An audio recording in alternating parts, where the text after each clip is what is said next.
আদালতের প্রতি শ্রদ্ধা জানিয়ে মামলার হাজিরা দিতে আসা রাজশাহী মহানগরী জামায়াতের সেক্রেটারি জনাব ইমাজউদ্দিন মণ্ডল সহ অন্যান্য ব্যক্তিদের অন্যায়ভাবে আদালত চত্বর থেকে আটক করে ডিবি এডিসি রুহুল আমিনের নেতৃত্বাধীন বিশেষ টিম। এই সময় ছবি তোলার অভিযোগে ৩ জন সাংবাদিককে আটক করা হলে ডিবি অফিসের সামনে সাংবাদিকদের অবস্থান কর্মসূচি চলে। এই বিষয়ে সিনিয়র সাংবাদিক অ্যাডভোকেট মিজানুল ইসলামের সাংবাদিক সম্মেলন। আমি অ্যাডভোকেট মিজানুল ইসলাম, আমি এমাজউদ্দিন মণ্ডল, কেরামত আলী এদের আইনজীবী। আস্তলা বিল্ডিং যেটা জেলা জজ আদালতের কর্নারে, এইখানে পুলিশ তাকে বাধা দেয়, উপরে যাতে দেওয়ার চেষ্টা করে, আটকের চেষ্টা করে ডিবি পুলিশ, এবং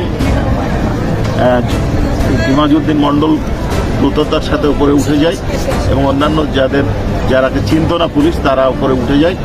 আর কেরামত আলী, জসিমউদ্দিন সরকার এবং অন্যান্যরা পুলিশের ভয়ে পুলিশের